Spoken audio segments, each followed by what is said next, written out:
There's a word in Japanese, tatamai. It refers to the face we show in public, the polite, smiling mask of conformity and social harmony that is so integral to Japanese culture. It's the bow from the convenience store clerk, the pristine cleanliness of the Shinkansen bullet train, the meticulous order of a sprawling city like Osaka. It's a beautiful, efficient, and deeply admirable way of existing. But for every tatamai, there is a hona. Han is the truth. The real thoughts, the raw feelings, the private desires hidden behind the mask. And sometimes hon is dark. It's the unsettling truth that lurks in the shadows of neon-drenched alleyways, the ancient superstitions that refuse to die, the chilling stories whispered among locals that never make it into the travel brochures. It's the yurei, the vengeful ghost tied to a place by a great and terrible sorrow. Tonight, we're not looking at the tatamai of Japan. We're peeling back the mask. We're venturing into the hon. We have two stories for you, both from the vibrant heart of Osaka. They are accounts of ordinary people who, through a twist of fate or a moment of poor judgment, stumbled into the cracks of reality. They are stories that begin with the mundane, booking a hotel room, looking for a part-time job, and spiral into a kind of terror that brands itself onto your soul. These aren't tales of jump scares or cheap thrills. They are about a slow-burning dread. The dawning realization that the person smiling at you isn't what they seem. The creeping feeling that the room you're staying in was left empty for a very, very good reason.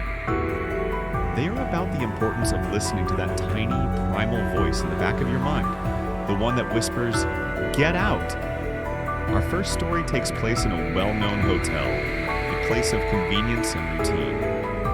But one night for one guest, that routine was shattered, replaced by an encounter with a tragedy that refused to be forgotten. So, lock your doors, check the peephole, and settle in. You're about to find out why sometimes when a hotel tells you they're fully booked. You should believe them. Story 1. The Hotel of Forgotten Souls. We'll call him Kenji. He wasn't a rock star, not the kind you'd see on magazine covers. Think of him more as a journeyman musician, a talented guitarist who made a living in the smoky, intimate clubs of Japan's sprawling cities.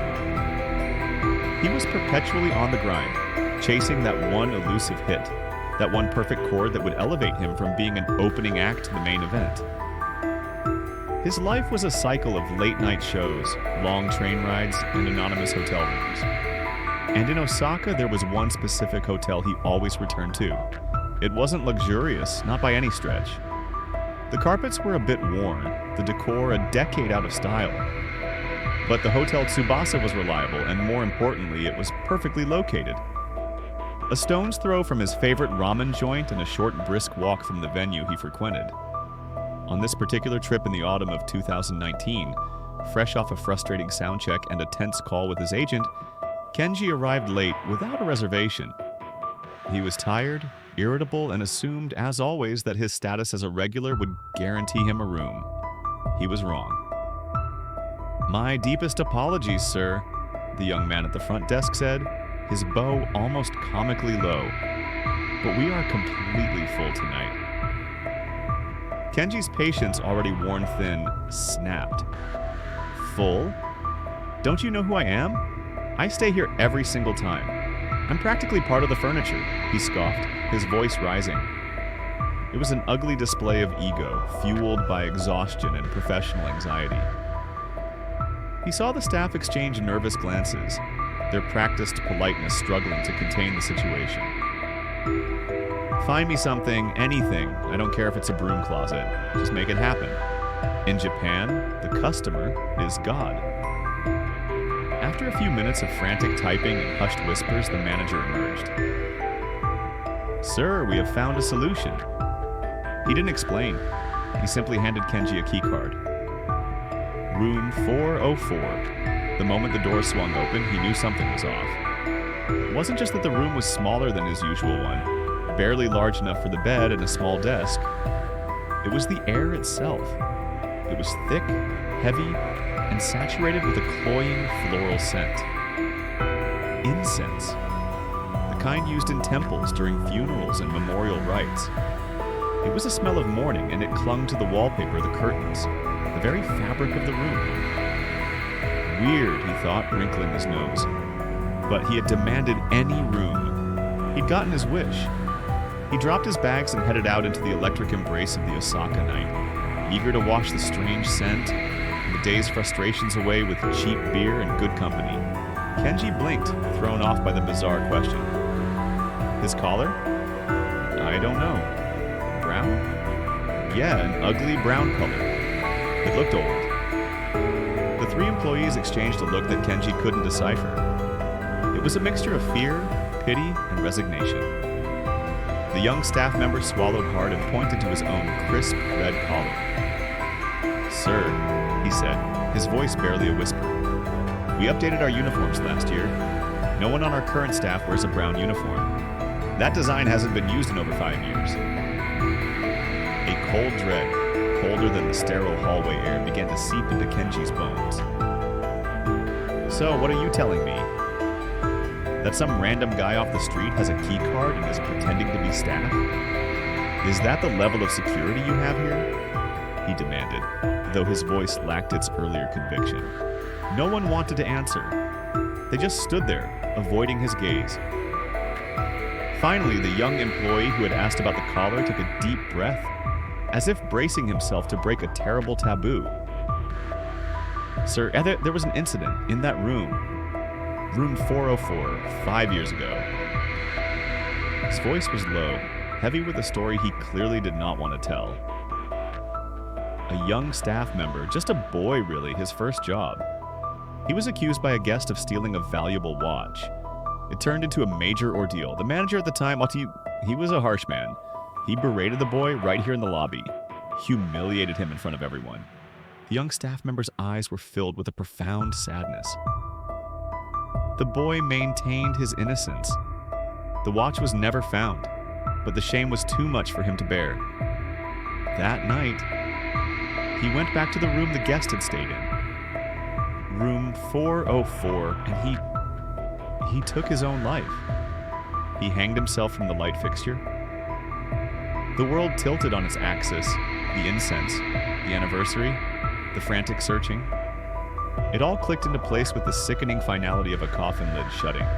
Ever since then, the staff member continued, his voice trembling, guests who have accidentally been placed in that room, they report seeing him, always polite, always apologizing, always searching for the item he was accused of stealing, forever trying to clear his name. Today is the 5th anniversary of his death. Monks were here this morning to perform a cleansing ritual.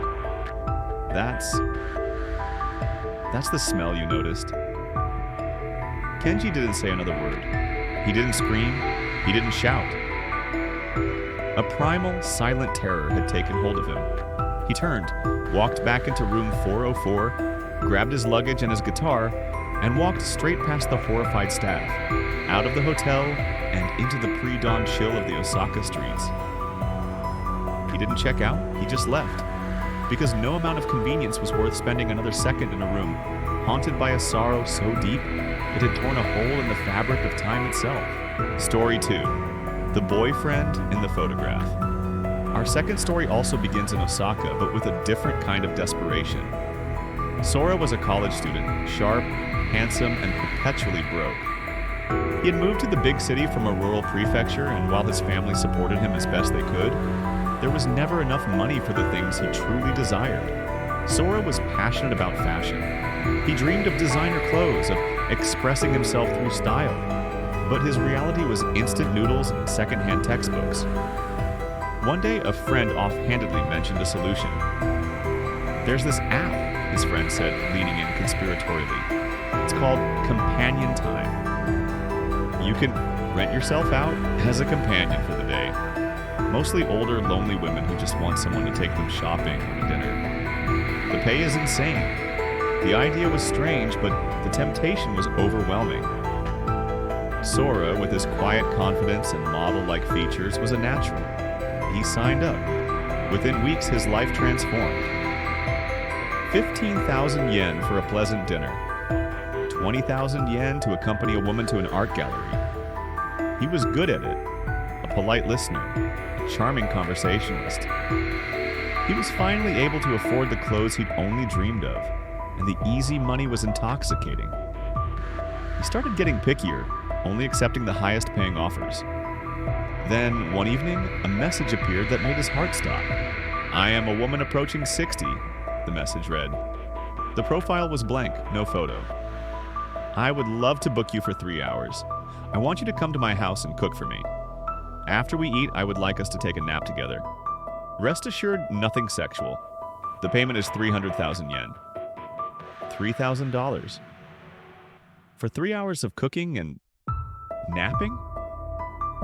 It was an order of magnitude higher than any offer he'd ever received. It was a red flag, but it was a red flag wrapped in gold leaf. He replied instantly, "Are you located in Osaka?" The reply came, "Yes." But that was a lie. As they chatted more, it turned out her home was a 2-hour train ride into the deep countryside. Another red flag. Then came the strangest detail of all. Instead of a Google Maps pin or a formal address, the client sent him a photograph of a hand-drawn map. Sketched in pencil on lined paper, it showed directions from the rural train station. Turn left at the stone lantern. If you reach the large rice field, you've gone too far. It was something out of a fairy tale or a horror story. Sora hesitated. Every instinct screamed that this was a bad idea. But 300,000 yen was a powerful siren song. It could pay his rent for half a year. She's probably just an eccentric old lady who's bad with technology, he rationalized. What's the worst that could happen? The next day, he made the journey. The train ride was a slow transition from concrete and noise to green fields and silence. After arriving at the tiny, unmanned station, he began to follow the strange map. The walk was long, quiet, and deeply unsettling. The air was still, the silence broken only by the cawing of crows. Finally, after nearly an hour of walking, he saw it. Behind a tall stone wall, half swallowed by ivy, was a mansion. A vast, traditional Japanese estate, hidden away in the middle of absolute nowhere. He pushed open the heavy front gate, which creaked in protest, and stepped into a world that felt completely unstuck from time. The front door slid open before he could knock. The woman who stood there was not who he expected. She had said she was approaching 60, but the person before him looked no older than 45. She was beautiful, elegant, with an air of quiet wealth. Her smile was warm. "Hello," she said, her voice soft and gentle. "You're finally here. I've been waiting all day." The way she said it sent a small, cold shiver down his spine. He stepped inside. The house was immaculate, a museum of quiet taste. Polished dark wood floors, vast tatami rooms, minimalist decor. It was silent, so profoundly silent. "Your home is beautiful," Sora managed to say. "Do you live here alone?" She nodded, her smile never wavering. "I do." As she led him toward the kitchen, they passed an open doorway. Curiosity got the better of him, and he glanced inside. It was a prayer room. In the dim light, he could see a magnificent Buddhist altar, gleaming with gold ornaments. It was a stunning display of devotion. And then he saw it. Right in the center, beneath a statue of the Buddha, was a framed photograph. He squinted, trying to make it out in the low light. His blood ran cold. It was him. It was a photograph of his own face. The same hair, the same jawline, the same eyes staring back at him from the heart of that sacred space. His heart hammered against his ribs. No, it can't be. It's just a coincidence. Someone who looks like me. But the resemblance was too perfect, too absolute. It wasn't a look-alike. It was a mirror. He felt a wave of dizziness, but he couldn't let his panic show. The woman was watching him. He forced a smile as she gestured for him to sit in the living room while she retrieved groceries. As he sat on the couch, the silence of the house seemed to press in on him, heavy and suffocating. He had to cook. That was the deal. He stood up and moved to the kitchen on unsteady legs, his mind racing. Just get through this. Cook the meal, take the money, and leave. He could feel her eyes on him the entire time. She sat on the couch in the living room, just a few meters away, watching his every move in complete silence. Not judging, not encouraging, just watching. The rhythmic chop of his knife against the cutting board was the only sound in the vast, empty house. The photo, the uncanny resemblance, the isolation. It was all a puzzle, and he was terrified of the final picture. By the time the food was ready, he couldn't bear the silence any longer. He had to know. They sat at the large dining table, and Sora took a deep breath. "Ma'am, I'm sorry for peeking earlier," he began, his voice trembling slightly. "But the photo on the altar, it looks a lot like me. Is it me? Or do you know someone who is my doppelganger?" The woman didn't seem surprised. Her smile softened into something melancholic. "That's my son," she said calmly. "He passed away. An illness. He was about your age. I miss him terribly." She looked at Sora, her eyes filled with a sad, broken warmth. "Then I saw your profile on the app. It was like seeing him again. I wanted to share a meal with my son one more time. To feel his presence in this house again. I'm sorry if it's strange." For a moment, Sora felt a wave of guilt. A grieving mother. A tragic story. It was odd, yes, but understandable. Maybe he had overreacted. Then he looked at her smile again. It wasn't just sad, it was off. It was a perfect mask. And something about it made the hair on his arms stand on end. "I'll take care of the dishes," the woman said, after their mostly uneaten meal. "You just relax." As she moved to the kitchen, the gentle sound of running water filled the silence. This was his chance. His gut was screaming at him now, a frantic alarm bell he could no longer ignore. He quietly pulled out his phone, his fingers fumbling with a terrible urgency. He remembered a website he'd once heard about, a morbid curiosity, a public database that lists properties in Japan where unnatural deaths have occurred. Suicides, accidents, murders. All you needed was the address. He didn't have one, but he had the location on his phone's GPS. He typed in the coordinates, the page loaded, and there it was. The house was listed. He tapped to expand the details. His eyes scanned the block of text, and the world fell out from under him. The air left his lungs in a silent gasp. It wasn't an illness. Cause of death, homicide. Victim, male, age 21. Cause, multiple stab wounds. His heart stopped.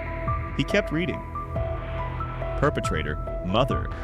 History of severe psychological issues. Deemed mentally unfit to stand trial. Not incarcerated. Still residing at the property. The hand-drawn map. The lack of an address. She didn't want him looking up the house beforehand. The nap together. His stomach churned with bile. He looked up from his phone towards the kitchen. Through the doorway, he could see her. She was humming a soft, tuneless melody, gently washing the dishes. In her hand, she held the large chef's knife he had just used to chop the vegetables. She wiped it clean, her movements calm and methodical. He stood up. His body moved on pure adrenaline, a primal instinct for survival overriding every conscious thought. "Don't run! Don't make a sound!" He began to walk, not run, towards the front door. Each footstep on the polished wood floor sounded like a cannon blast in his ears. He passed the prayer room, the smiling face in the photograph now a terrifying death mask. He reached the entryway, his hand trembling as he reached for the door. He didn't care about the $300,000 yet. He didn't care about his bag or the jacket he'd left on the couch. He slid the door open, slipped outside, and pulled it shut with a soft click. And then he ran. He ran faster than he had ever run in his life, back down the long, empty road, fueled by a terror so profound it threatened to swallow him whole. He didn't stop running until the station lights were a welcoming glow in the distance. a beacon of safety in a world that had suddenly shown him its monstrous, hidden face. Music fades back in, somber and reflective. Two stories. Two different kinds of horror. One supernatural, a soul trapped by injustice. The other all too human, a mind fractured by grief and madness. Kenji and Sora survived. They escaped. But I have no doubt that the silence of room 404 and the empty smile of the woman in the mansion will haunt them for the rest of their days. Because they both came face to face with a terrifying truth. Our world operates on a thin crust of normalcy, and sometimes it doesn't take much to fall through. Both stories are about ignoring the red flags. Kenji's pride wouldn't let him accept that the hotel was full. Sora's desire for money made him overlook the bizarre details of the job offer. They both pushed past that initial feeling of wrongness, that quiet alarm bell in the back of the mind. And that's the lesson here, the one I want to leave you with. It's about that feeling, that gut instinct. I think everyone has felt it. The sudden urge to cross the street for no reason. The inexplicable hesitation before getting into an empty elevator. The feeling of being watched in a quiet room. We're animals at our core. We have primal survival instincts that have been honed over millennia. In our modern, logical world, we're taught to ignore them. We dismiss them as paranoia, as anxiety, as irrational fear. We rationalize. We make excuses. We tell ourselves we're being silly. But the stories of Kenji and Sora are extreme examples of what happens when that voice is right. That feeling isn't always just anxiety. Sometimes it's a warning. It's your subconscious picking up on microscopic cues that your conscious mind has missed. The flicker in someone's eyes, the wrongness of a situation's atmosphere, the detail that doesn't add up. It's a ghost in your own machine, a forgotten ancestor screaming at you to run. So the next time you feel that cold shiver of unease, that inexplicable urge to turn back, don't just brush it off. Pause. Listen. Acknowledge it. You don't always have to act on it, but you should always listen. Because in a world of polite masks and hidden truths, sometimes your intuition is the only thing standing between you and the abyss.